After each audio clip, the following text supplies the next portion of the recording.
ఆ మాజీలంతా మాయమైపోయారట. ఎన్నికల్లో ఓడాక ఎటు వెళ్ళిపోయారట.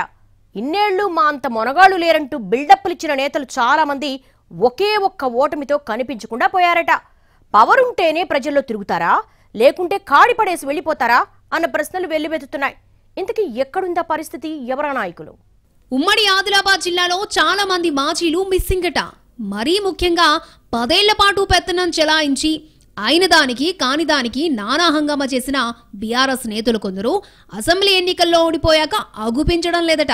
పదవుల్లో ఉన్నన్నాళ్ళు మా అంతటోలు లేరని బిల్డప్లిచ్చిన నేతలు ఓడిపోగానే ఊసే లేకుండా పోవడంపై విస్మయం వ్యక్తం చేస్తున్నాయి రాజకీయ వర్గాలు.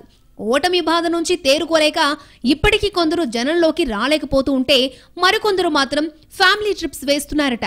ఎంత ఓడిపోతే మాత్రం నాయకులన్న వాళ్ళు ఇన్నాళ్లు మౌనంగా ఉంటారా అన్న చర్చ జరుగుతోంది ఆదిలాబాద్ పొలిటికల్ సర్కిళ్లలో. ఉమ్మడి జిల్లాలో 10 అసెంబ్లీ స్థానాలుండగా 3 ప్రధాన పార్టీల తరపున 30 మంది వరకు పోటీ చేశారు. సహజంగానే గెలిచిన వాళ్ళు బిజీగా ఉంటే ఓడిపోయిన నేతలు మాత్రం పూర్తిగా స్లీప్ మోడ్ లోకి వెళ్లిపోయారట.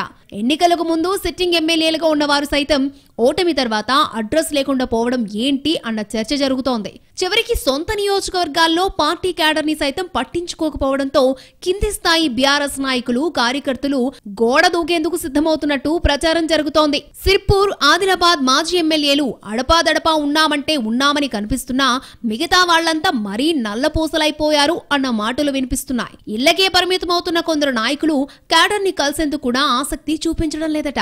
లోక్సభ ఎన్నికలకు ఇక ఎంతో సమయం లేనందున ఆ సమయానికన్నా వీళ్లంతా రీఛార్జ్ అయ్యి స్క్రీన్ మీదకొస్తారా లేక కాడి పడేసి కూర్చుంటారా అన్న చర్చ మొదలైంది. ఓటమి తర్వాత చాలా మంది నేతలు ఫామ్ హౌస్ కు వెళ్లి కేసీఆర్ ని కలిసొచ్చారు.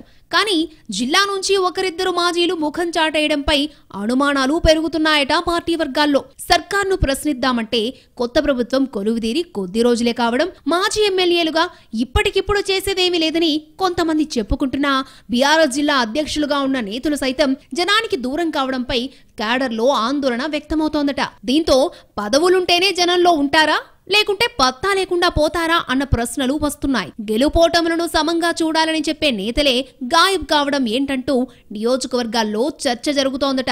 మరి ముందు ఆ నేతల స్పందన ఎలా ఉంటుందో చూడాలి.